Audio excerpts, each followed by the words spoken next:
Good evening, everyone. My name is Tony Martinez with Negocio, and I want to introduce a few of my friends, especially Esmeralda Espinosa, who's putting all this together. I'm just kicking this off, but she is the main host of tonight. Esmeralda, can you hear us? Dave, Tony, ¿qué haría sin ti? Muchísimas gracias. Hola a todos, ¿cómo están? Como pueden ver, estamos un poquito tarde. Cosas técnicas, todo esto es nuevo para mí. Gracias, Tony, porque me estás ayudando en toda esta tecnología para poder traerles toda esta información tan valiosa a todos ustedes. Aquí pueden ver a mi mejor mitad, a mi media naranja también, que se está uniendo con nosotros también. Estoy muy emocionada porque David, quien es mi business coach, que tengo trabajando con él ya algo de tiempo, he aprendido muchísimo de él. Las estrategias que podemos utilizar ahorita para poder trabajar en nuestros negocios. Toda su presentación va a ser en inglés, él va a estar hablando en inglés, pero si tienen alguna pregunta o que tienen duda de algo, Tony, ¿dónde dices que pueden poner las preguntas? Sí, los que están ahorita en el sistema de Zoom, aquí vemos que ya está llegando gente. Tenemos a Adela, Jaime, Saldo, Doris, Eric, Salvador, Pérez, Silvia. Tenemos aquí personas. Pueden darnos las preguntas, dice Q&A. Aquí hay un lugar para preguntas. También hay un chat, los que están en Zoom. Y los que nos están viendo por Facebook, que tenemos otra audiencia, nos puede dejar un comment y allí le contestamos. ¡Wow! Hola, Ade, gracias por unirte. Ok, ¡yay! ¡Qué padre! Todo esto, como les digo, es nuevo para mí y Tony, te vas a ganar el cielo y las estrellas. Muchas gracias. Ok, David, thank you so much for making the time. You are amazing. You have helped me so much. And I'm so excited to be able to share you with my audience. So thank you. If you want to introduce yourself a little bit, please. Sure. My name is David Mitroff, and I'm fourth generation San Franciscan. So my dad, me, all born in San Francisco. And I do business consulting and marketing and work with all kinds of companies. And I live in Oakland. I've been in Oakland about 15 years. And so my company is on Piedmont Avenue in Oakland by Fenton's. And I live about a block and a half from there. So I have an office, but I'm like you, I'm staying at home now, even though my office is a block and a half away. But, nice. Yeah. I just have a question. Are you guys able to see David? Tony, are they able to see David? No? Yes. As he speaks, the camera turns on so they could see his face. Yeah, so definitely. Yeah, well, my bald head too. That's great. Okay, sounds good. Well, David, take it away. Yeah, so just let me know, what time do you want me to, how long do you want me to talk for? Okay, so let's have your presentation for about 30 minutes. Okay. And then you can talk to us about, about what's going on, about how we can utilize this time. You already know the deal. Yes. But then after that, I'd like to open it up for questions. That way they can start putting in their questions. And then after the 30 minutes, you're going to start answering the questions. So lo que vamos a hacer es de que lo van a hacer 30 minutos de la presentación de David. De ahí, si tienen preguntas, váyanmelas poniendo en el chat para cuando él termine, vamos a poder hacerle preguntas. Y aprovechen, porque él no crean que es nada barato, ¿ok? So, cuando uno tiene la consulta con él sí cobra porque tiene mucha experiencia. Entonces, ahorita quiero que aprovechen y pongan todas las preguntas que puedan. Yeah, you can ask anything you want. Okay, so what I did was I put together the business checkup. Like when you go to the doctor for coronavirus, instead you want to go to the doctor for your business. And so what I'm looking at is evaluating the 6 core areas of your business. Most of us, we have a company, we have a business, but we haven't done all the stuff. There's things that are missing. So this is the 6 core areas of your business. So the first is, so what I'm going to cover is government regulations, operations, people, marketing, your online presence like social media, and sales. So I'm going to go through each one of these. I have a slide for each one. I'm going to talk about some of the areas that most businesses forget to do. A lot of us have businesses, but we're not doing all these things. And so when I work with clients like Esmeralda and other people, I go through and I look at each of these areas and make sure that each of these areas are to the best, to the highest level. Okay. So, whoops, where are we at? Okay. So I'm famous. I do lots of stuff, work with lots of people. That's that. Okay. So government regulations. When it comes to the government, a lot of people start a business. They just started out of their house, started out of their garage. They just start a business, but they don't register their name with the state of California. They don't necessarily have business license or permits. They maybe just collect cash or collect money, but they don't have a business checking account. They're not set up correctly for taxes. These are like basic fundamental government regulations that a lot of people don't do. When you start a business, you don't know if you're going to make money or not. So why are you going to pay all kinds of money to set up a business? So does that mean you need to set up with the state of California? That you have to pay a minimum of $600 a year. To do that, you can do it yourself for like $300, set it up, or you can have an attorney do it, and maybe that's $1,500. But you're set up with the state of California. But if you're just starting out, why are you going to do that? Maybe you're just going to do a fictitious business name with like the county of Alameda, Contra Costa County, whatever. You're going to go. So Alameda County, go downtown Oakland, and you pay $45, and they give you a certificate that says this company is yours. You can use this name. And you can take that certificate for $45 to the bank, whether it's Wells Fargo or whatever, and they'll open an account, and now you have a separate checking account for your business. Some people have already done all this. They have their checking accounts, they have their business, they have everything in order, but sometimes it's good to go back and check. Or if you want to add another division or add a new company, you can, how do you do that? So I go through and I look at how your company is set up to make sure that it's right for the government. And then there's business licenses. Depending on what kind of business it is, you need different licenses. Then it moves into health insurance and health insurance rules. If you have 50 or more employees, if it's a restaurant, how many customers you're allowed to have, all that kind of stuff. Different cities, counties, and the state have regulations. And so what we do is go through and clean those up. And also figure out how to make it so that you can, not break the law, but how you can stay at a good level and not get in trouble. Especially with health insurance in cities like San Francisco, is really complex. So that's government regulations. And that's where, a lot of stuff, look at the state of California, the Small Business Administration, IRS, we look at that stuff, make sure it's in order. Okay. Next is operations. So operations is the core of your business. A lot of us, again, we start a company, we start selling products or start providing services, but we don't have systems in place. So we're not collecting money correctly. People owe us money. We just use a Gmail, like instead of David at Piedmont Ave, that's my email's down at the bottom here, david@piedmontave.com. Instead of that, it's, just david123@gmail.com. So we're not, it's not as professional. It's not systematized. Our people are using their cell phones. We don't have a company phone system. We don't have company insurance. A lot of those basic things like negotiating office space, negotiating leases, setting up the operations of the business. A lot of that stuff is missing. So we go through and check all these things. And we do an assessment where we check each of these 6 areas. So operations are very important. And this is the area where you can make your company way more efficient. So the idea is if you set up like Google for Business and you have a branded Google Gmail, you have a branded Google Calendar, you have a branded Google everything, it's easier for your business, easier for your customers, easier for you. Then you look at things like QuickBooks or Xero or different accounting systems so that you're tracking what's going on in your business, how to collect money the easy way, don't pay interest rates or don't pay a lot of fees.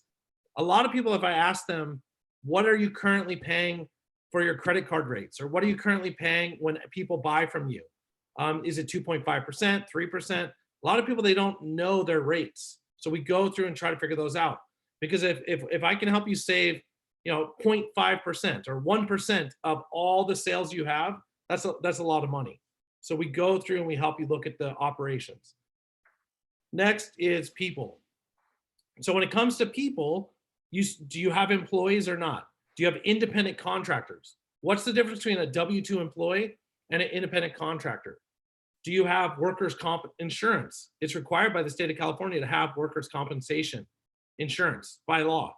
Do you have it or you don't? If you don't, then okay, I know someone I can introduce you to, and they can evaluate what you need and get it at a good price. Do you have employee handbook with rules, or at least a piece of paper that says, do this, don't do that?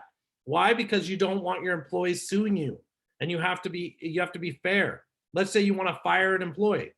Right now with the coronavirus, a lot of people got laid off, but how do you fire people correctly? How do you hire people correctly? How do you onboard people? When you hire someone, how do you interview them? What checklist do you have to check off? How do you put them in? Do you have a payroll system? And David, if I want to add you into that, I think that's one of the things that we struggle the most. And most of the businesses that come to me for advice is after the fact, like when they already have a problem or an issue. Yes.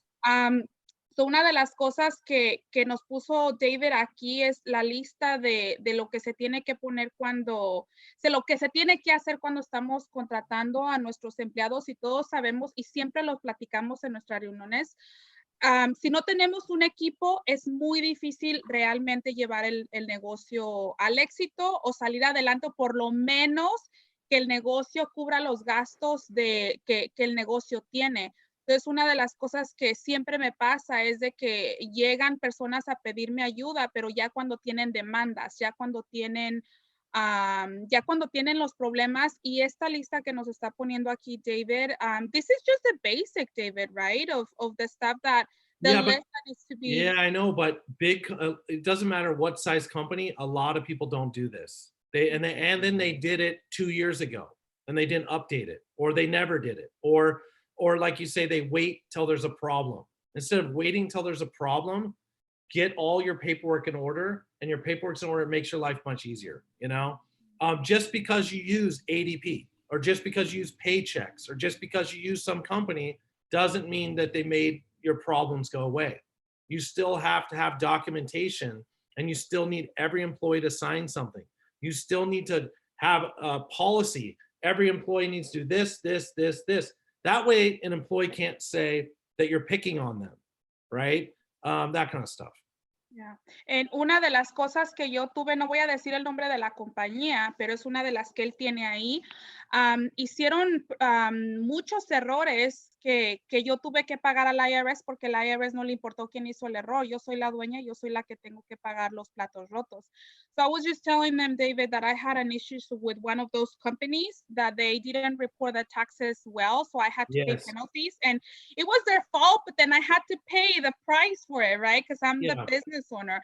So having someone like you, it's an extra set of eyes. So para mí el contratar a David que me ayudara en mi negocio es porque uno sabe lo que tiene que hacer. Muchos de los que están ahorita ya saben de lo que él está hablando, pero una diferencia enorme es de saberlo y de hacerlo. Hay un gap enorme y yo me incluyo también en eso, de que uno necesita muchas de las veces alguien que te esté puchando, que te esté diciendo, ¿sabes qué?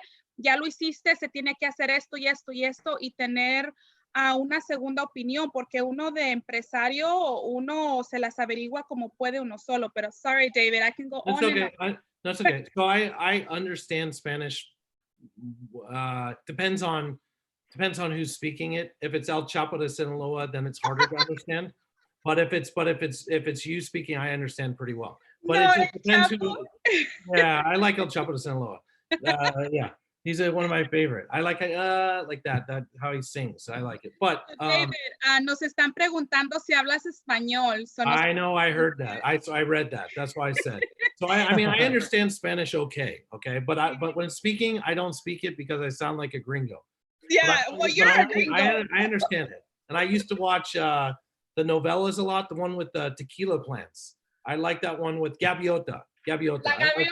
Yeah, I like that one a lot.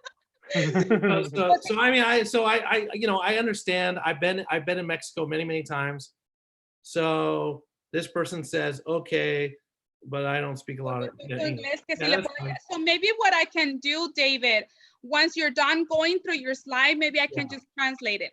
That's fine. So the main thing that you were saying and that I'm saying is that just because you pick a tool like ADP or you pick QuickBooks or you pick a tool does not make your problem go away. A tool does not solve all your problems.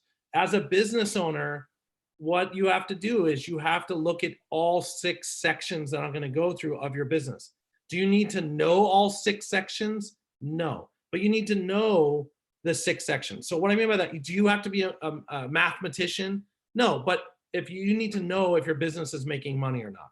And what I do is I sit down with you and help you do that.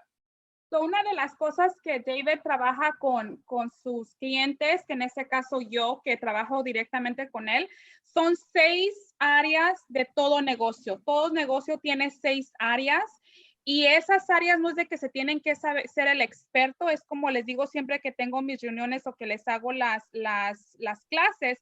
No pretendemos que se hagan el experto, sino que tienen que entender porque es su negocio.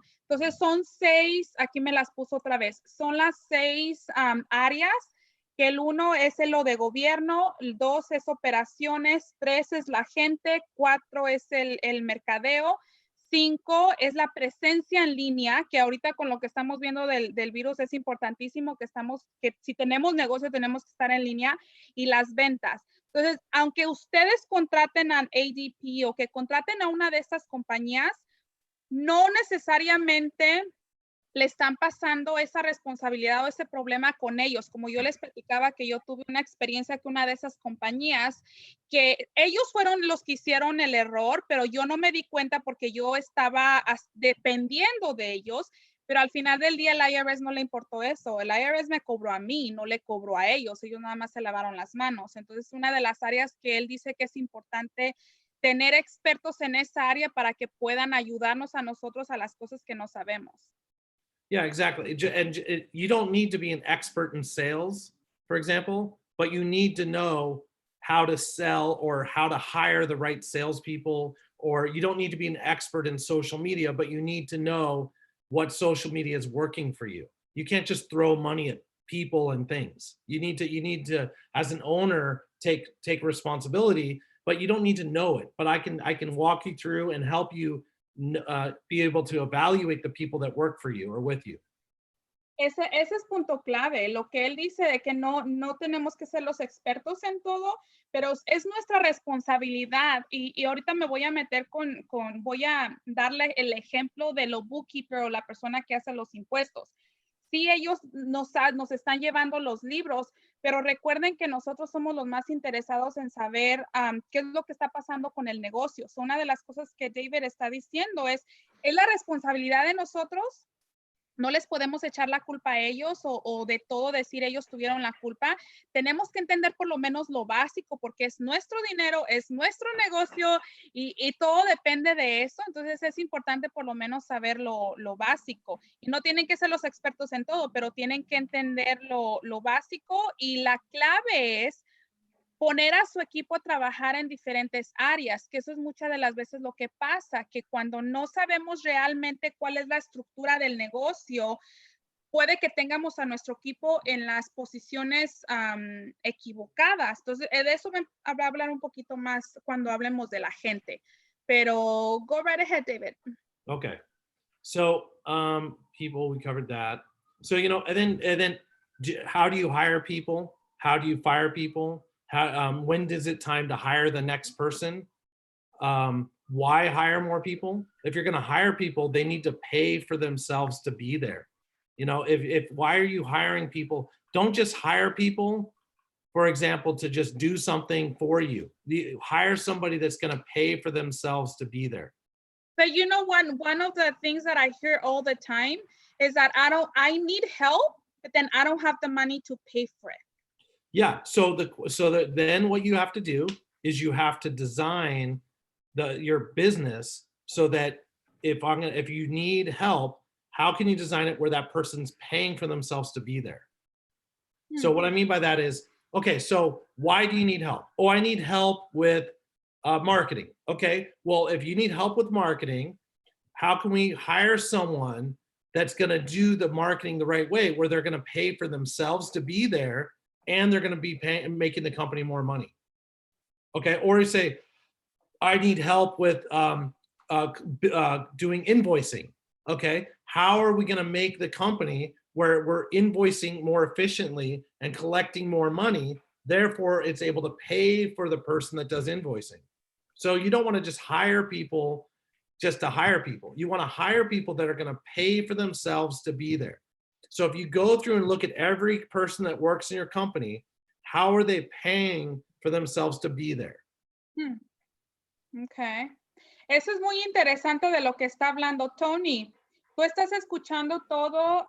¿Quieres añadir algo de lo que yo estoy diciendo hasta ahorita? Porque tú también me puedes ayudar porque es una cosa como lo miro yo y otra cosa también como lo miras tú, porque tú miras dueños de negocio que pasan este problema todo el tiempo.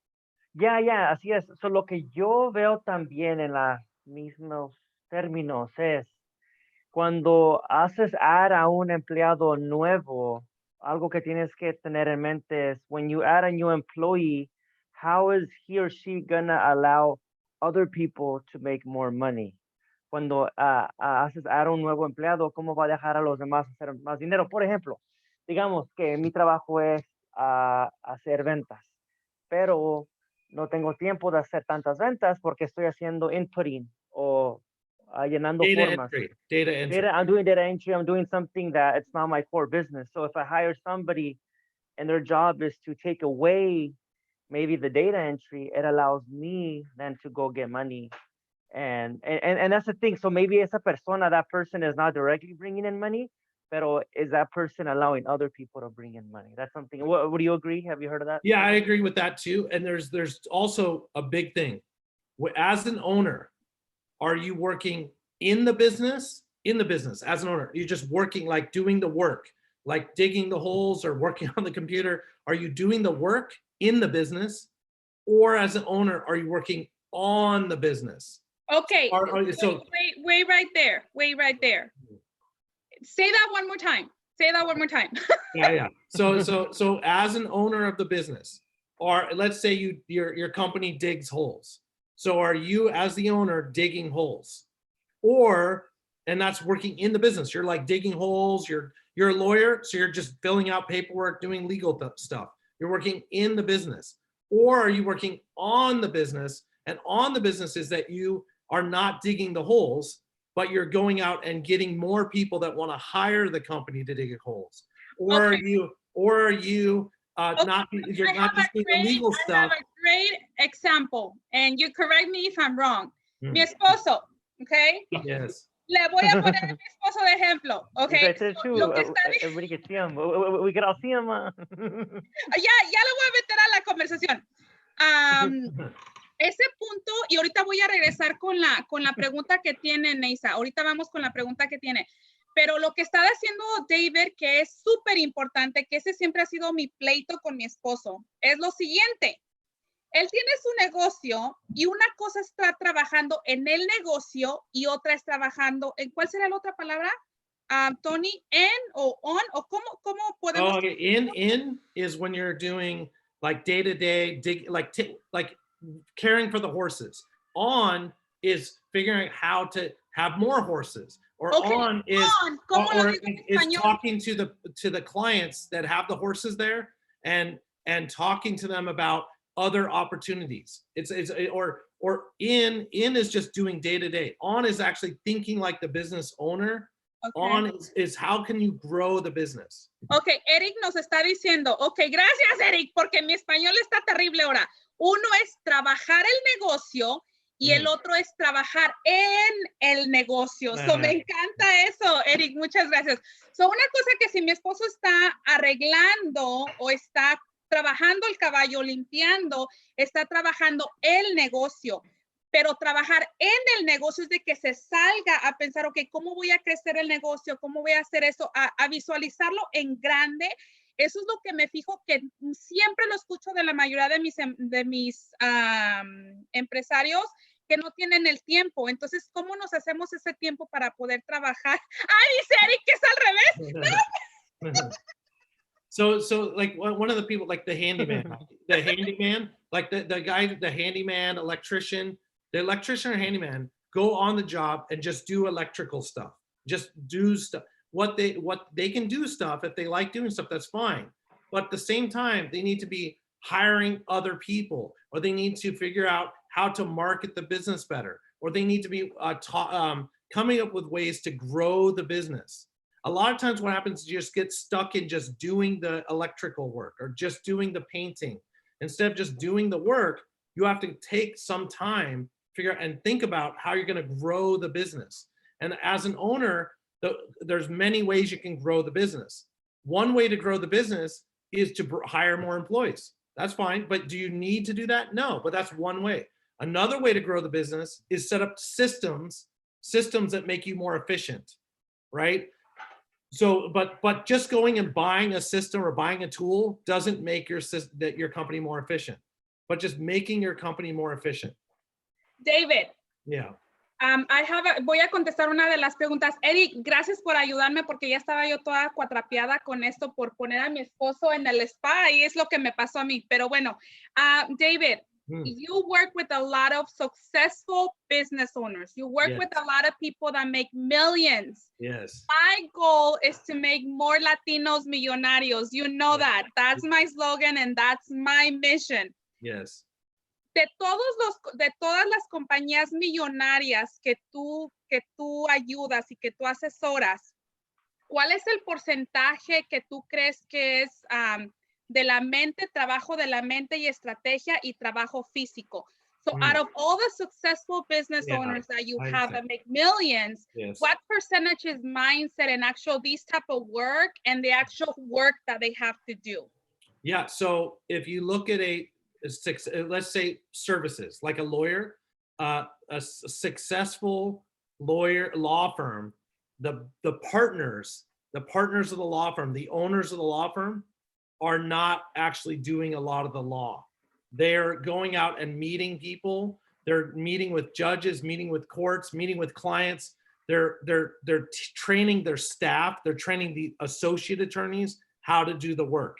They're not doing the work themselves. Las compañías de construcción o los little shops de carros de latinos, o sea, los restaurantes, pero los de las otras, ¿cómo se dice? Razas. Que danos un ejemplo de ellos. Right. So what they're doing is construction or restaurant. What they're doing is they're coming out of the kitchen and talking to customers, or they're going out and talking to companies about doing catering. They're making sure that they're in the newspaper. They're making sure that their picture is on the website.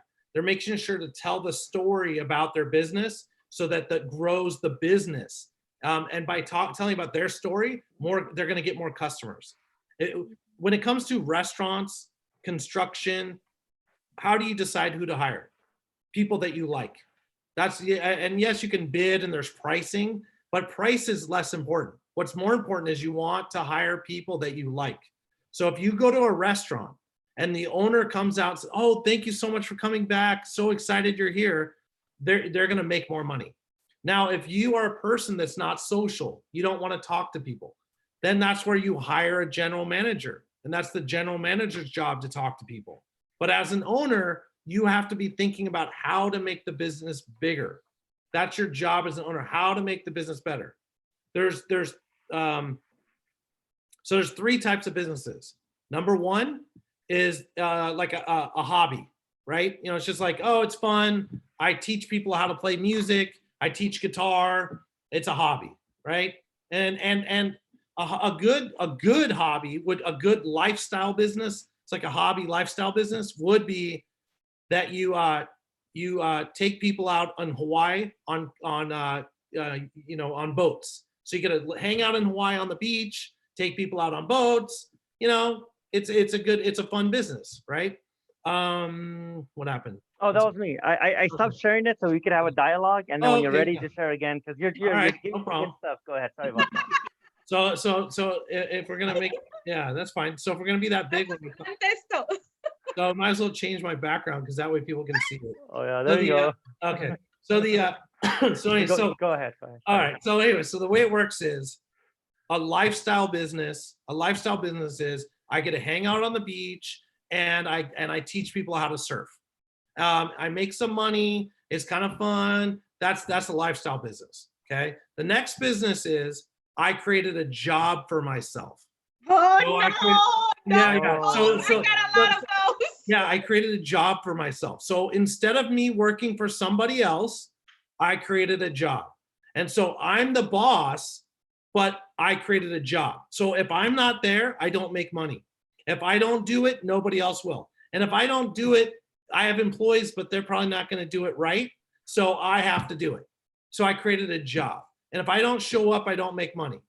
Okay. So you got lifestyle business, like hanging out on the beach and whatever, and not really working per se and not really making money. Then I created a job where you're making probably good money, but if you don't show up, you don't make money. Then the next one is you create a company. That's a business, a real company, a real business. Not to say your business isn't real, but it's a real business, a company. And that is, if you don't show up, you still make money. Okay. I'm not talking about multi-level marketing. I'm not talking about, like work from home or you make a website and while you're sleeping, it's making money. That's not what I'm talking about. What I'm talking about is that you have a company that's set up and where you have employees that you empower and you don't control your employees. You let your employees do their job and you empower your employees. And so, okay, wait. Empower en español, Tony. Empower es apoderar. It basically allow your employees to think for themselves. Allow your employees to actually contribute. Don't control everybody around you. Empoderar, ya, porque vemos eso muy seguido también, a veces con los latinos o nuestra gente que quieren hacer todo el tiempo, queremos hacer todo nosotros y no pensamos que, la cosa es que a veces pensamos que los empleados se van a llevar el negocio o los clientes, pero es verdad, si vas a crecer, tienes que darle trust. Y I always tell people, if they say, oh, I can't trust my employees if I do this, why are you hiring those type of employees? It's your fault. You're the owner. I mean, like, either you trust them or you don't, right? Well, you know what? So 80% of my clients, their number one problem is one of their employees. 80%. That's 80%. Now, it also happens that one of their employees could be their husband or their wife or their daughter or their brother or their cousin. But in general, it's always 80% is an employee, right? Because they don't know how to either let them do a job or they don't want to fire them or they think they need to fire or it gets really complicated. So okay, really, I need to translate that. Yeah. Eso, me encantó eso que acaba de decir David. Hay 3 tipos de negocios. El primero es el que tenemos como hobby. Hobby puede ser que si vives en la playa y vas y les das un tour, lo que sea, es un hobby, pero estás haciendo dinero. El 2 es cuando te creas un trabajo, ¿verdad, mi amor? Cuando uno se hace un trabajo. ¿Qué es lo que pasa? Estás trabajándole para alguien, comienzas tu compañía y de construcción o restaurante o lo que sea, pero lo que estás haciendo es de que estás trabajando todo el día, todos los días, ¿ok? Yeah, like 16 hours. 16 La hours. mayoría de nuestros empresarios hispanos estamos en la categoría 2. ¿Por qué? Porque si no estamos en el negocio, no agarramos dinero. El negocio no es como cuando tenemos el restaurante. Yo le decía a mi mamá, el negocio no es San Marcos, el negocio es Fidelia, porque Fidelia no hay San Marcos, no se genera nada y no se pagan los biles. Entonces, la mayoría estamos en la parte número 2.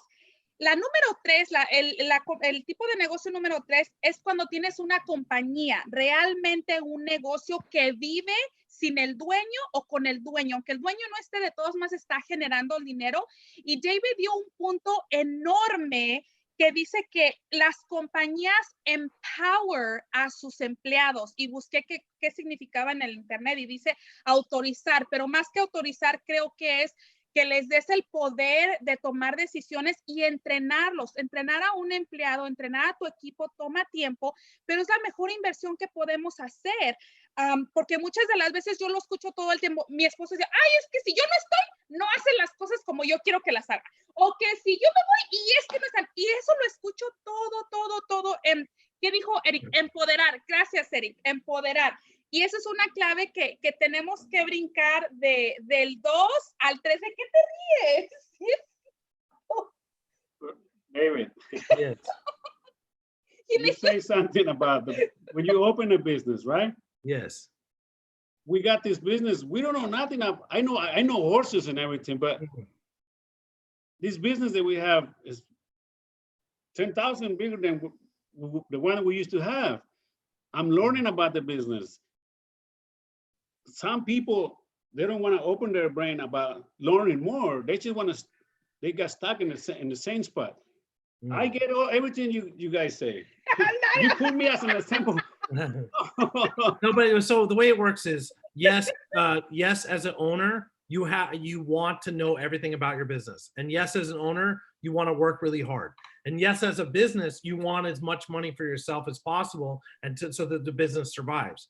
But then what happens is you want to come up with strategies and things that you can do to outsource or to simplify. So for example, let's say you make $100 an hour doing this.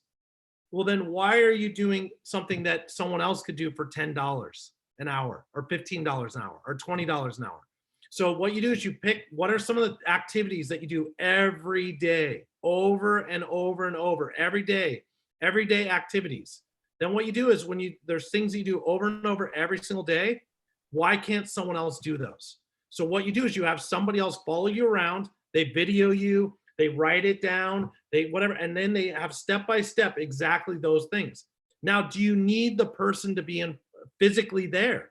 If you don't, well, you can get somebody in, if you want to speak Spanish, you can get somebody in Latin America, not Mexico, some people in Mexico, but you can get all the way down there, Argentina, or Panama or whatever. There's, and you can get them for very, very inexpensive. You don't have to pay taxes. You don't have to do this. You don't have to do that. And if you don't like them, you just fire them.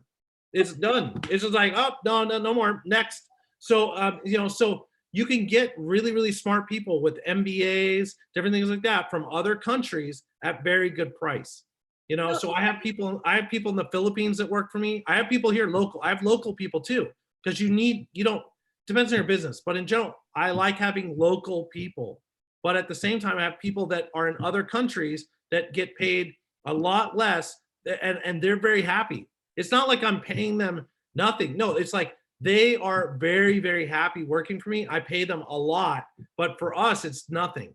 And those people are doing things like day-to-day stuff that I don't have to do anymore. And my employees that I pay more don't have to do anymore. Y sabes que eso es la mentalidad. Gracias por los comentarios. Gracias, Eric. Gracias, Salvador, por los comentarios que nos están poniendo. Muchas de las veces no es que yo esté picking on you. Bueno, sí estoy picking on you, pero es porque estás aquí. Pero es simplemente un ejemplo, porque la mayoría queremos quebrar ese nivel de estar número 2 al número 3. ¿Por qué yo estoy con David? Una de las cosas que están aquí plasmadas en mi cabeza es, para poder llegar a la meta que yo tengo, quiero aprender de personas que ya pasaron el camino que yo voy a pasar y que saben más de lo que yo sé. En este caso, el rodearme de personas como David, que es un gringo, personas que son de otra para poder aprender y entender el sistema de ellos y para poder crecer, porque estamos en un país diferente, que tenemos que entender las leyes y cómo se hace el negocio, y todo esto que él nos está compartiendo son cosas que tal vez ya sabemos, pero que no aprendemos. Entonces, poder utilizar personas en otros países para que hagan cosas como nos estaba diciendo David es maravilloso. Me voy a leer, me dice Neisa, dice: quiero compartir un pensamiento que tengo en la pared de mi oficina. Dice Salvador, working in the business means be a self-employed and it requires the owner to be present and make the business work every day. Sí, Salvador, gracias. Y dice Neisa, if you hire people just because they can do a job, they will work for your money. But if you hire people who believe what you believe, they will work for you with blood, sweat, and tears. Muchas gracias. Es muy cierto. Me encanta. Salvador, working on the business, it requires to establish system that runs in the business. Eso es prácticamente clave, pero ¿cómo le hacemos? So, David, I'm going to let you continue with the presentation because otherwise we're not going to. So, let's keep on going. All right. So, let's see. Do I need to share screen again? Yeah, go ahead and share screen. Yeah. Okay. That way we could, that was good. All right. So basically we spent a lot of time on people, and people is a big issue. That's why we spend so much time on it, right? Like, because people, I'm telling you, 80% of my job is going, oh my gosh, people. There's always something, okay? Let's see, what was there? Oh yeah, you can hire people in El Salvador. Exactly. So, you can hire people in other countries and they can do stuff for you. But here's what you do not want to do. You do not want to say, I need to do social media, so I'm going to hire a high school kid and pay them money to just do my Facebook. No, or hire even a college kid or an adult. You don't do that. What you do is you need to come up with your own strategy. Now I can help you with that. Other people can help you with that, but you need to come up with a strategy. Then you hire someone that can do that strategy. You don't just go hire someone in El Salvador or the Philippines and tell them, oh, do my social media. They're just going to waste your money. So you have to come up with a strategy. Eso sí es cierto que está diciendo David. Lo que dice que no contraten a una persona que va a high school, un muchacho de high school o de college para que les hagan su marketing, social media, Facebook o Instagram o lo que ustedes decidan. Ustedes tienen que trabajar en la estrategia, qué es lo que van a proyectar a la audiencia y contratar a alguien que haga eso, pero uno lo tiene que hacer. Y yo me fijo que muchas de las veces queremos que otras personas nos digan qué hacer. So I found, David, a lot of times that we hire people so they can let us know what to do. That's right. Yeah, don't do that. You want it. That's why you need to figure out what you're doing, that you're doing all the time, over and over and over, documented, then hire someone that can do those things. Yeah. Okay. So next is marketing. So when it comes to marketing, there's search engine optimization. So if I go to Google and I put in your company, do you show up?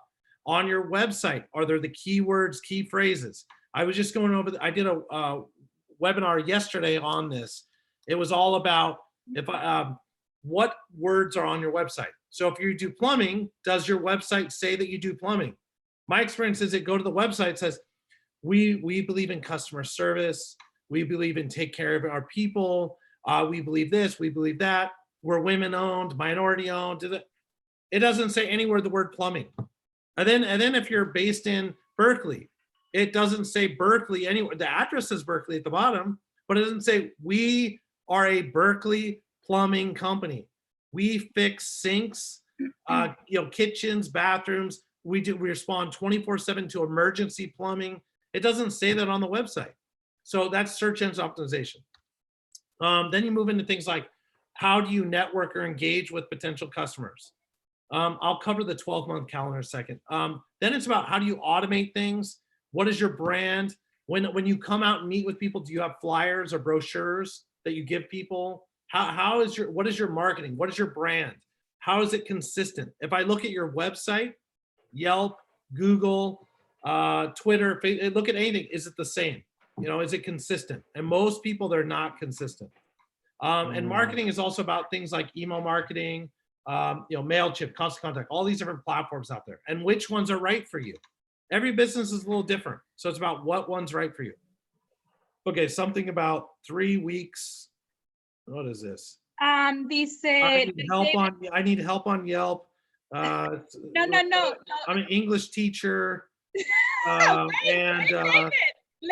let's have Tony read it. Tony, can you read it to him, please? Sure. En Spanish, or lo que dicen es muy cierto. El Salvador, la persona que me ayuda a manejar. Oh no, yeah.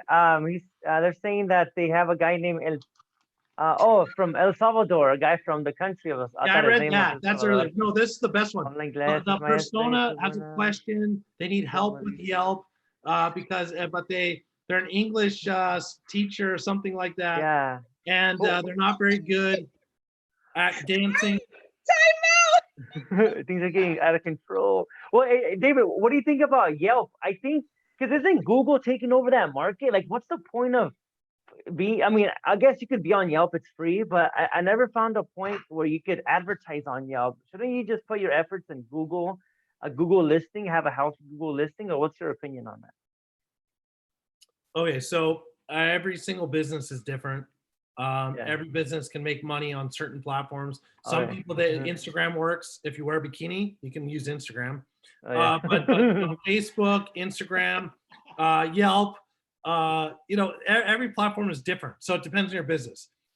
But Yelp is extremely effective. It is. Extremely Ah, okay. Yeah. So Yelp is very, very, very powerful. I actually do every year, except for this year, I had some planned. I had 2 planned actually. I do events at Yelp headquarters in San Francisco, usually 3 a year. Wow. And I do a lot of work with them. But Yelp is amazing for 3 reasons. Number one, now just so you know, anytime you answer a question, you just say there's 3 reasons. And as you say the first one, you make up the second one. And as you say the second one, you make up the third one. And people think you're really smart because you said there's 3 reasons. Okay, so why should we have our horse stabled at your equestrian center? There's 3 reasons, and then you just make them up. Okay, so Yelp is very powerful for 3 reasons. Number one is that for search engine optimization, you want to have a free Google listing, a free Yelp listing. Why? Because on Yelp, it allows you to put about the business, about the services, about the owner. It allows you to put photos. You put all this text. It links back to your website. So for search engine optimization, there's no reason that you do not want to have Yelp. There's all the reason you do it. It doesn't matter if you're a financial advisor.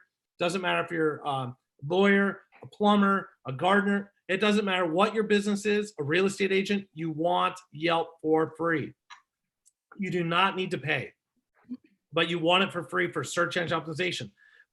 Related to that, most people do not fill out Yelp correctly. On Yelp, you're allowed 3 different categories. So like a restaurant, it's not just a Chinese restaurant. You want Chinese, dim sum, private events. Or if you do plumbing, you want plumber, emergency services or home services. You want to add the different categories because you show up 3 more times. Okay, that's number one. Number 2, yeah, I can do a webinar on Yelp, but so number 2 is that what you do is you want to have the 3 sections. So about the business, the services offered, and about the owner. You want to fill those all the way out, and you want to type until it turns red, and you cannot type anymore. Okay. So by filling out those 3 sections with keywords, like we were talking about the website, I'm a plumber, I provide this service in Walnut Creek, El Cerrito, San Pablo, Livermore, Danville, whatever. By listing all that, if someone Googles plumber Danville, you show up. Why? Because Yelp ranks really, really high on Google for service industry and other stuff. So number 1 is set it up for free and make sure that you have the 3 categories. Number 2 is fill out the 3 sections for free about your business, services, and who you are as owner. And the third reason that you want to have a Yelp is because people are going to write reviews about your business, whether you like it or not. And ideally, they're going to write good reviews. And I could do a whole thing on reviews, but 85% of Yelp reviews are 4 or 5 star. Every once in a while, you get a bad one. They get filtered, all different kinds. Let's not talk about that. But the main thing is people are going to write reviews about you and your business. If you do not claim your Yelp, if you do not set up your Yelp for free, somebody can just go make one. And now it's there and you don't know. So it's better for you to make it. And then when they do write a review, ideally it's a good one. And ideally you ask people to write good ones and they do. Then you can see it and comment on it. Now, if they write a bad one and they say something like racist or whatever, because it's yours, you can flag it, and Yelp can look at it and examine it. So it's in your best interest to have a free Yelp profile. Now, when you create a free Yelp profile, they're going to start calling you a whole bunch. Real Yelp, not those fake Google calls you get all day, but real Yelp is going to call you. And what you do is when they call you, just speak Spanish and say you don't speak English, and then maybe they won't call you back. So, but just that's all. And then if they start speaking Spanish, oh crap! Then tell them that I set it up, and thank you for calling, but I want to see what works for free first. Oh, we'll give you free stuff, free this. No, because that's cheating. I need to know if I get free phone calls from Yelp or not. And once I do get free phone calls, I can look at it. Yes. David, I have two people. Yes. Have a question. Eric, ¿cómo estás? Eric. Sí, bien. Hola, gracias por nice. estar con nosotros. ¿Cuál es la pregunta que tienes? About Yelp, because we had Yelp before, and we were told that Yelp, what they do is that once your business is growing up, they actually start like not harassing you, but they kind of start charging you if they want you to keep the good reviews up. Is that true or not? That's not true. No, that's not true. So at the end of the day, there's all kinds of different things about Yelp that people say, and most of it is not true. I sometimes I pay, sometimes I don't pay, depending on the business I'm working with. Sometimes I pay for myself, sometimes I don't pay for myself. But you can have a free profile, and a free profile, you cannot pay for reviews, and you cannot pay for good reviews. You can't pay for bad reviews. You can't pay for reviews to go away. It's just every once in a while there's crazy people on Yelp, and I can do a whole workshop on that. But yeah, no. Oh, okay. So, No, so yeah. what? Go ahead. Yeah, it's good to know because we do Facebook, and we do Google, we do Instagram, and we were trying to do Yelp, but since there's a lot of stuff that you hear online and from mouth to mouth, and we were kind of holding up on Yelp. But now that you bring it up, it's actually a good tool. Yeah, no, Yelp is amazing for, it doesn't matter what kind of business you have. Yelp is extremely powerful. It works really well. It's just like the example I give you is it's better than all these other things. But the example I give you is Twitter. Most people for business, they don't have a Twitter. Why not? It takes literally 3 minutes to set up a free Twitter. And when you set up the Twitter account, you put a little paragraph about your company, and you link back to your website. So now Twitter, and then you lock it. So no one can do anything, nothing happens, you don't even use it. But by having that Twitter account, and it's pointing back to your website, and has a little paragraph about who you are and what you do, your website will go up higher. Okay. Got it. Number one. Number two, when it comes to Yelp, I can very easily, there's a girl named Mimi, and she's in charge of the entire state of California for Yelp. And she's not a salesperson. She's in charge of like community relations or something for the whole state of California. So I can easily have her come on a call like this too with me. And she's really nice, That was great. That's her job, so it's very easy. So her and I, we do, then before Mimi was Matt, and Matt was in charge of California too. So Matt and I, for 3 years, did a whole bunch of events. Now Mimi and I do events together. And so with Yelp, I've probably done in-person live events. I've probably done 15. And in fact, I was supposed to be on a panel at one couple of weeks ago. But okay, but the point is that I've done events with Yelp where there were 500 people, and they and I'm up front, they're up front, and I talk, they talk, and basically we just talk about Yelp and talk about how to. So Yelp, it's the company Yelp. They will tell you, okay. Like here, I'll tell you. They'll tell you things like, if you have 12 or more photos on your Yelp profile, you will get way more visitors to your Yelp page. 12 or more photos. So stuff like that. It's like, that's important to know. Just add some more photos. But then I will tell you, here's how to add them the right way so that it's better for search engine optimization. And that's why Yelp and I, we do events together, because we kind of talk like that, and it's helpful for people. But you'll also see that the Yelp person like Mimi or Matt, Oh my God, every single time people, Yelp is a mafia, Yelp sucks, Yelp is extorting people, Yelp this, Yelp that. It's like, and it's like, no, it's not the case. And then they'll show you, if you go to Yelp, it'll say, we do not get paid for this, paid for that. They don't charge for the things that people think they do. But yeah, Yelp is very powerful. All right, so what I want to, can I move on or do you want to translate? No, lo que les iba a decir es de que una cosa muy importante para todos empresarios, tener conexiones, miren las conexiones, o sea, conocer a alguien que te presente a alguien y que te mueva a alguien, eso es indispensable tenerlo. Tengo pregunta de alguien más, pero Eric, ¿estás bien con la respuesta o tienes alguna otra pregunta? No, está perfecto. Muchas gracias por la... Gracias por estar aquí, Eric. Okay. All I know is I heard that Eric said I'm perfect. That's what I heard. Okay, so all right, so the next one is Neisa, she has a question too. So okay.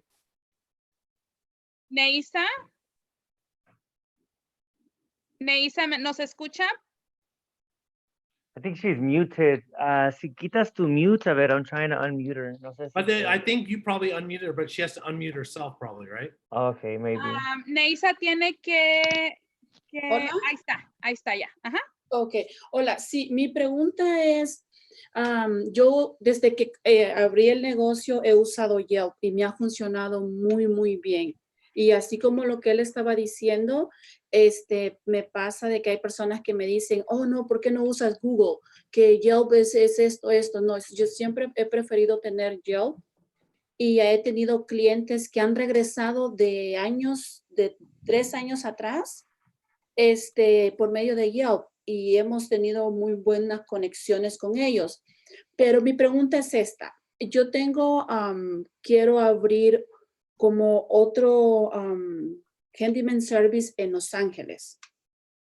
Entonces, yo quiero usar el Yelp que es gratis para comenzar a ver cómo funciona.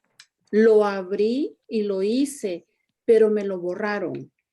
No entiendo cómo funciona eso, porque ya no me aparece en mi profile de Yelp, ya no me aparece la parte de Los Ángeles. No sé si hay algo mal que he hecho. Tony, can you translate the question for David, please? Yeah.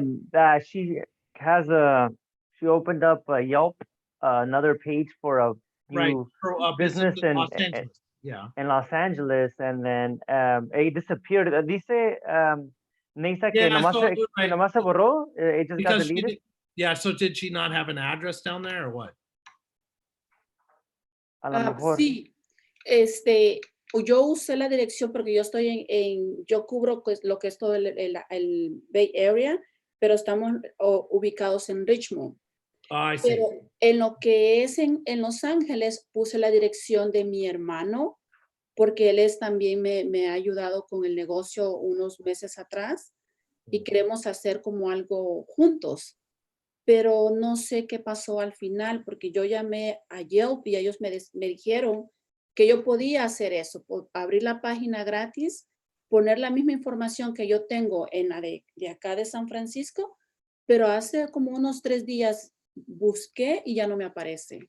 So there's a couple different ways to start a Yelp page. So one way to start a Yelp page is in your Yelp account, you say, oh, my business has another location. Mm-hmm. That's one. The other way to make a Yelp page is you make a brand new Yelp page, and so it's, to me, her brother, lives down there, but you have to have another address, right? Or on your website, your website in Richmond, the website has to say, oh, we also have location in Los Angeles, and you have to put that address on your website, because Yelp will actually look at your website and go, oh, do they say on their website, do they have a Los Angeles location and do they have a Richmond location? And they'll look on the website and they'll look at the address and they'll make sure that they have both. Es cierto que it's true. You do. Okay. Yeah. So I mean, that's where I mean, I'm more than happy to look at it.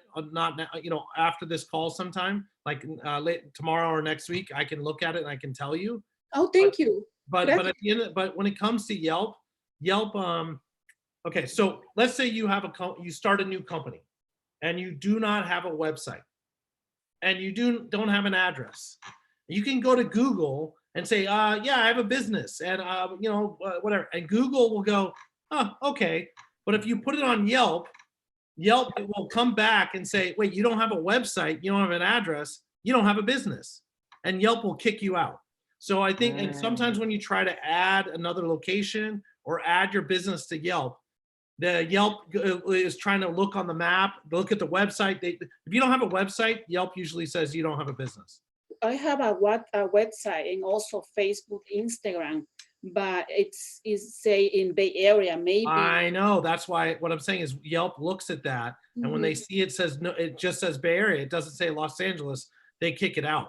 That's so. What happens is you either have to add to definitely your website. You have to add that you also have location in Los Angeles, or you have to make a new web page that's the same exact. It could be the same, but just dash Los Angeles, and then you also want to have a Los Angeles phone number, Los Angeles area code phone number. You also want to have a Los Angeles address. If you don't have a Los Angeles phone number, you don't have a Los Angeles address, and on your website it doesn't say Los Angeles, Yelp is automatically going to not believe that you have a business there, and they're going to kick it out. Okay, thank you. Gracias, Neisa, por la pregunta. Muchas gracias. Yeah, gracias. This is really cool. Just a comment. I mean, tomamos una más. Go ahead. Ok. Permítanme. Susi. Susi, ¿nos escuchas? Bueno, sí. Sí, ok, ya estás lista. Puedes hacer la pregunta. Oh, okay, thank you. David, do you think all business need job? I mean, if you're looking for, like my husband, I met you already. If you're looking for like commercial places to work, do you think you need help? Like, I don't know if you understand. Yes, I understand. I believe even that baby needs a Yelp page. I believe that Yelp is very powerful and it's free, so why not? Okay. And now, does that mean people are going to go on there and write good or bad reviews? No, but by having Yelp, it's like this. Do you need to have a business card? Yes. Do you need to have a phone number? Do you need to have a website? Yes. Do you need to have Twitter? Yeah. Do you need to have an email newsletter? You don't need all these things, but when someone goes to Google, yeah, but when the number one place people go is Google, number one, right? And I work with Google. I do a lot of stuff. So I work with Google. I've been working with Google now 4 years. I'm a mentor for their accelerator for startups. But when everybody goes to Google, number one. Now what happens is after people go to Google, then what they do is they go, if they're looking for food or restaurant or service, they usually go to Yelp. Yelp's so powerful. And so, but why not be on it? It's just like, it's free. So, and it points to your website. It's good for traffic. Yeah, I didn't. But I mean, people, I would say people are scared of things. And just because you're scared of something doesn't mean that it's not good for your business. Mm-hmm. Thank you. You're welcome. I didn't take like on Yelp that way. She didn't think that Yelp was, the way that you. Oh, I understand what you're saying. Yeah. I think every business, because like for the paving company or whatever, yeah, you can have pictures of things and you can link back to your website, and then Yelp is going to boost your website up higher because because Yelp is pointing back to you, and when Yelp points back to you, Yelp is saying that that your business is related to that. That's what you want. Yelp's very powerful. Is it safe to say that Yelp wants like quality listings on its platform? So the better pictures, the more accurate information, the more detailed information, it's gonna rank it higher, because I'm assuming Yelp doesn't want like trash on the platform. It wants high quality listings. Yeah, yes. But also, guess what? If you put those photos and you label the photo, like actually write the right words on the photo, that helps Yelp. And then if I do a Google search, you're going to see that it shows up. I can talk about search engine optimization, website. I can Google my name and Google different things, and you'll start seeing all my pictures show up. And a lot of them are from Yelp, my website, because they're labeled correctly. All right. So what I want to talk about now is a 12-month marketing calendar. So a 12-month marketing calendar is very important because usually when it comes to marketing and even social media, which I'll get to in a minute, and sales, people get overwhelmed. There's oh my God, too many things. Or email newsletters, oh my God, I don't have time for that. So that's where you want to map out for your business a 12-month marketing calendar. Now, in this 12-month marketing calendar, we could add the coronavirus and that would change everything. But in the 12-month marketing calendar, there's typically times of the year when your business is more or less busy. So what I mean by that is if you do cleaning, if you're a cleaning company, you know what? Everyone wants to clean after the holiday or before the holidays when people are coming, right? If you're a restaurant, the slowest time of the year for restaurants right now, but normally the slowest time of the year for a restaurant is January, okay? The busiest time is November, December for holiday parties. If you're an accountant, the busiest time is before taxes, like right now, theoretically. So, you know, so every business is a little bit different. And so you want to map out your business. What's the seasonality of your business? And what are the national holidays? You know, when's Cinco de Mayo? Well, it's on the 5th of May. But you want to map out the things that are important to you for your business. And then that helps you predict when to hire more people, when to market your business, what to sell, what to promote, what email newsletter goes out. By making a simple 12-month calendar, just look at your financials from the last couple of years. When do you make the most money? Look at like if you're in a certain neighborhood, let's say you have a restaurant. In that, do they do special events in that area? You know, if they do, put it on the calendar. Why? Because either you're going to be busier or it's going to be slower, but it's good for you to know when those events are. So that's kind of David, yes. So lo que nos está recomendando que tengamos un calendario de 12 meses para planear cuál va a ser la estrategia de marketing que vamos a hacer y nos podemos empezar a pensar si se va a necesitar más empleados o no. Pero David, my question to you is, when you have your calendar and let's say we're already in January, what's the good time frame to start working on a particular, let's say Cinco de Mayo. So si es un restaurante and for them to Cinco de Mayo, when are they supposed to have like their campaign or whatever ready by? Is it 4 weeks ahead of time? Is it 3 weeks ahead of time? What's usually the recommended time frame to have the game plan ready before that particular date? Right. So, okay. So the answer, well, first, every Sunday is perfect to have Cinco de Mayo because I can go there and they can have the mariachi. And I can just have my micheladas I can go to Azteca Racha and I can have my sope and I can listen to the mariachis and it's very relaxing. Okay, that's okay, but besides the Sundays then. Okay, but okay, separate from that, there's two ways to know the answer to this question. Number one is you go to the back section of Target, and when you go to the back section of Target, there's always the stuff that's coming up the next month or two. So like right now, we're not allowed to go to Target, but if we were, you would go in there. They're not going to have St. Patrick's Day stuff. That already happened. They're going to have stuff for Easter in there. Okay. There's like, you go to the very, very back corner of Target and you're going to see, oh, there's going to be Easter bunnies, a whole bunch of coronavirus stuff probably, but you're going to see all these. So you're going to see Christmas stuff or Easter stuff or all of a sudden there's going to be a whole bunch of barbecues back there, right? Or there's going to be a whole bunch of fridges because all the schools are starting up again. Whatever, you go back to the back at Target and whatever's in the back at Target, that's what you need to be doing right now. And so if you're you're supposed to have it ready when Target already has no, it's okay. One second. So in the back of Target, if you go back to Target, like right now, whatever's there, that's about 2 months from now. Okay. So now, and now it starts, now when it's 50% off, that means it's too late. But if you go back to the back of Target right now, that's what you should be doing next month. Okay. Or whatever. Now, or 2 months from now. Now, if you go to Michael's, you know, Michael's, the store where you build your own stuff. Yeah. When you go to Michael's, at the front of the store is what you're supposed to be doing 6 months from now. Okay, because Michael's, like for Halloween, you go to Michael's right now, and there's no pumpkins in Michael's right now.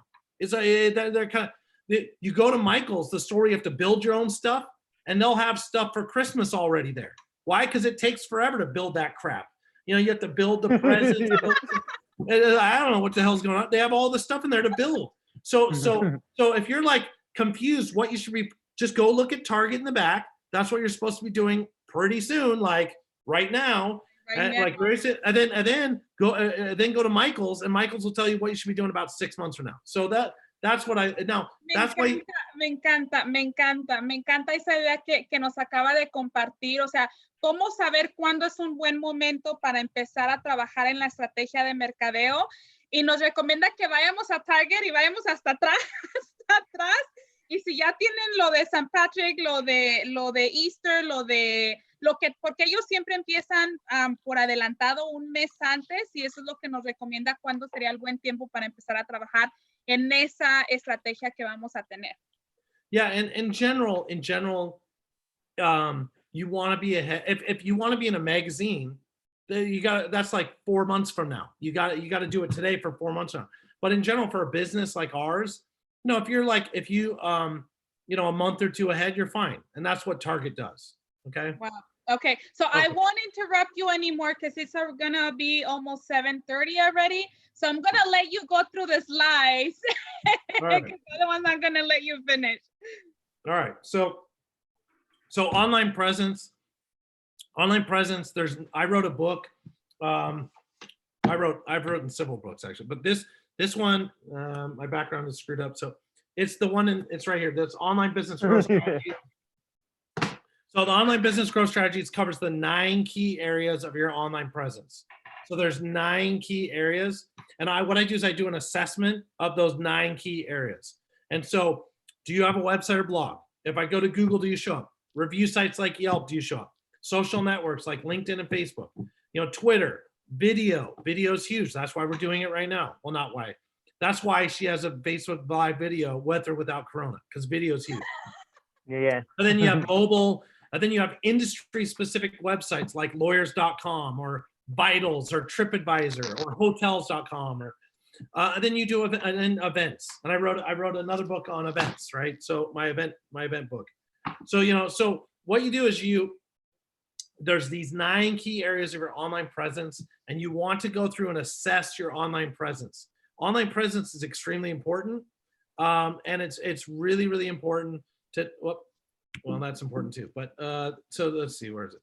So yeah, it's important to control your brand, and a lot of people, they do not control their online brand, and so it's very important to do that. So basically, at the end of the day, if you want, I can do an assessment of your business. I can look at 1, 2, 3, 4, 5, 6, 7, 8, 9. I can look at all 9 areas of your business and give you feedback on how to improve each one of these.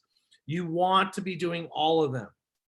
Me encanta son 9, David, son 9. Yes. So, son 9. Estas que nos puso aquí son las 9 áreas que tenemos que controlar para tener la presencia en línea que es tan importante. Yeah, and at the website is the most important. Every business needs to have a website. If you do not have a website, you do not have a business. No business, no website, no business. Every business needs a website, and you can make a free one. You can make one right now, just one page on Wix.com or Squarespace.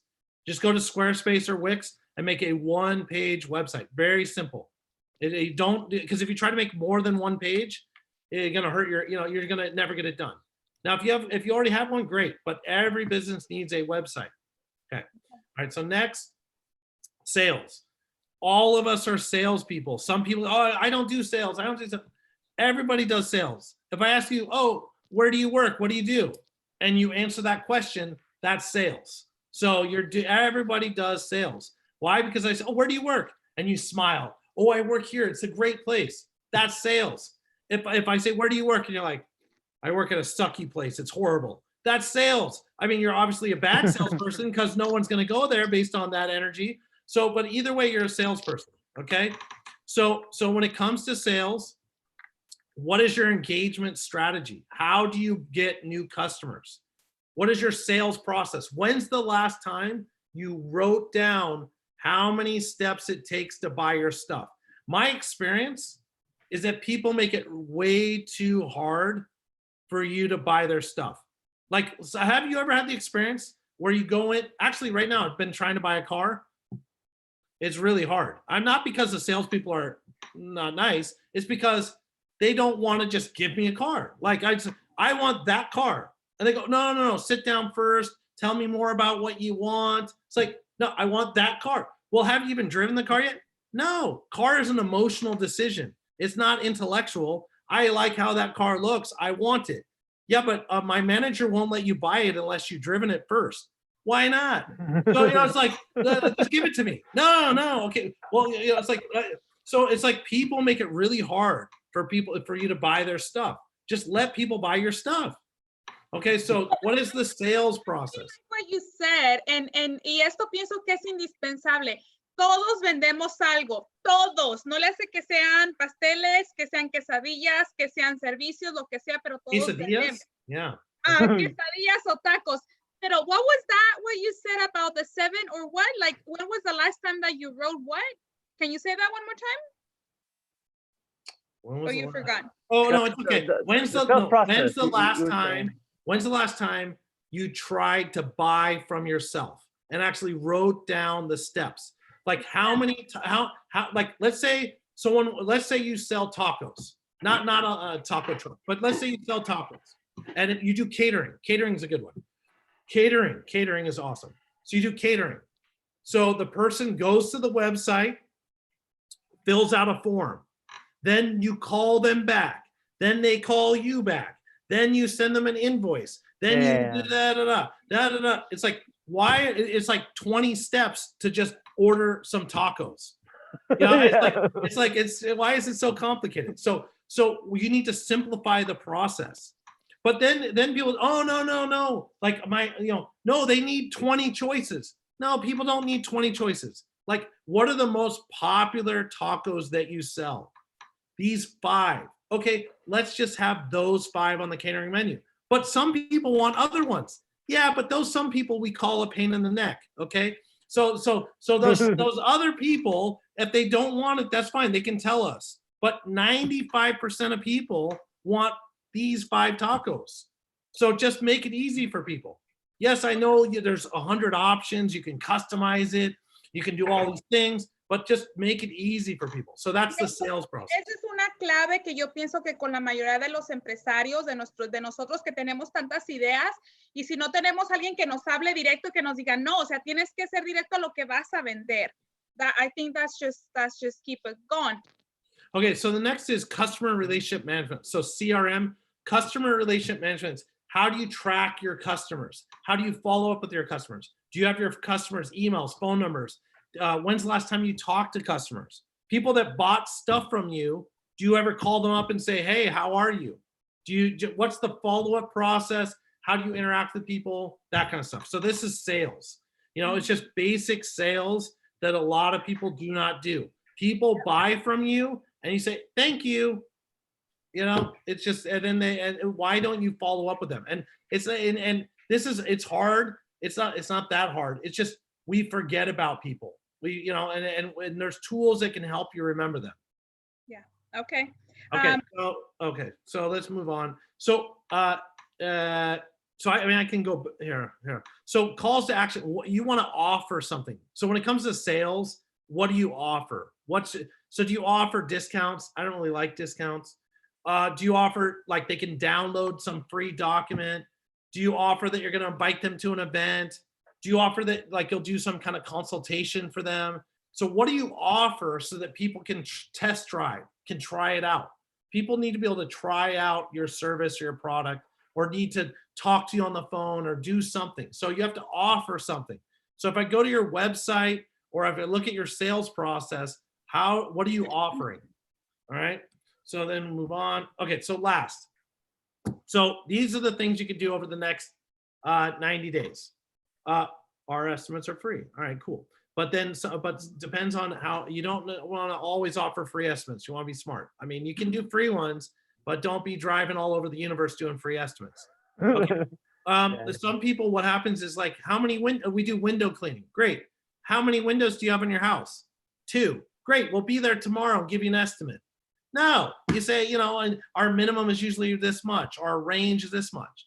You give it a range, and then it saves you the trip of driving over there to look at 2 windows. Okay, so excuse me.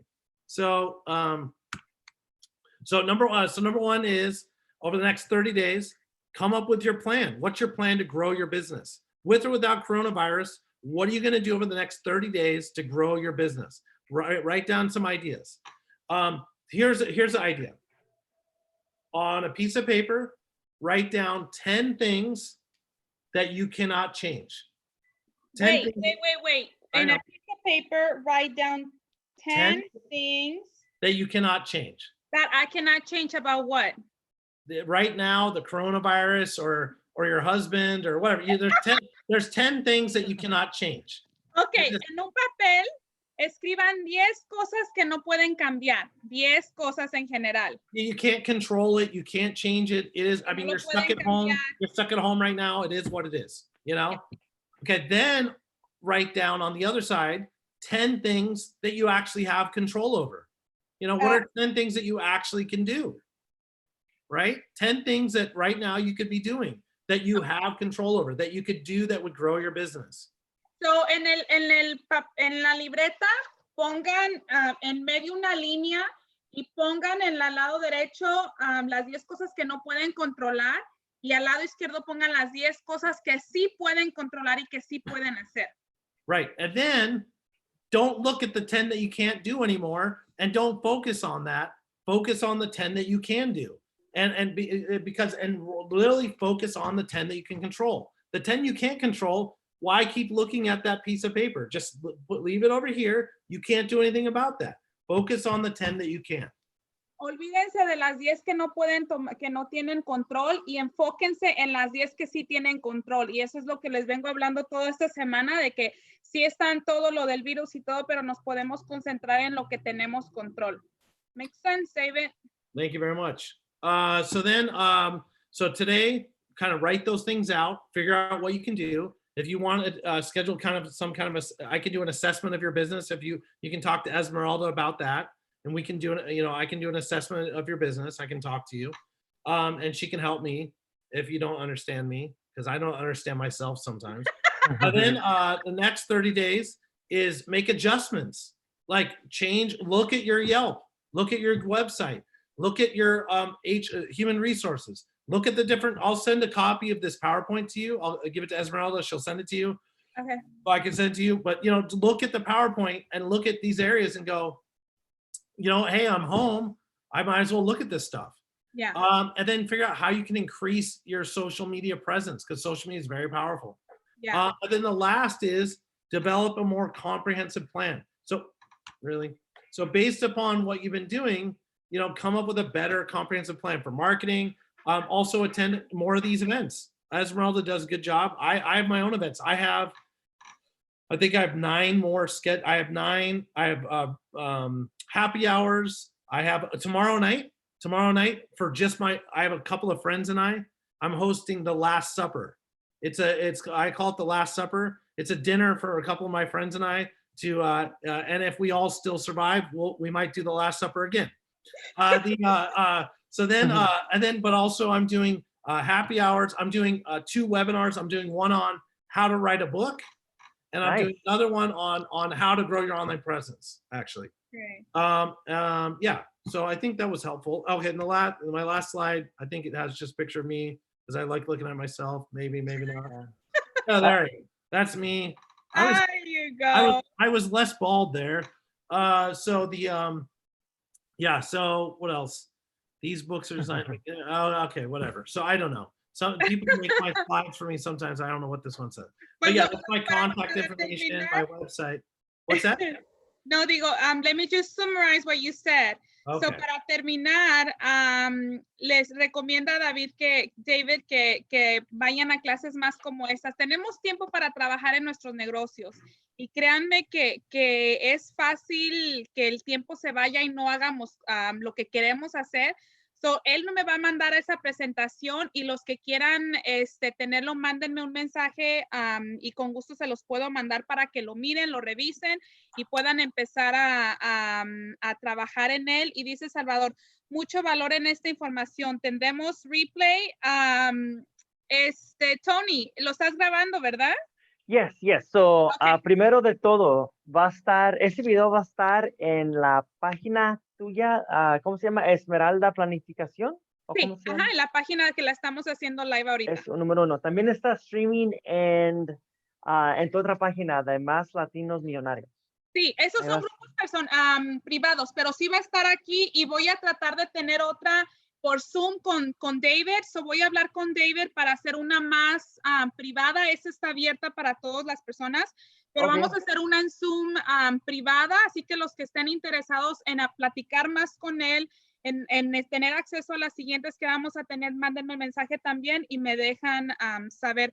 David, thank you so much. Yeah, I'm more than happy to talk to anybody. That's fine. Y David, si quieren platicar con él y quieren que le haga un assessment, que les dé un chequeo a su negocio, también dice que lo puede hacer. Y en lo que estábamos hablando de Yelp, vamos a agarrarle la palabra. Es lo que estamos tratando de hacer, agarrarle la palabra para que nos ayude más en esas áreas. Especially if you have tacos.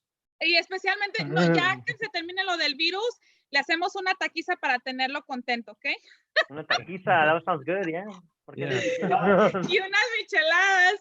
Ok, Yeah. well, gracias a todos, muchas gracias por su tiempo, gracias por estar por aquí con nosotros.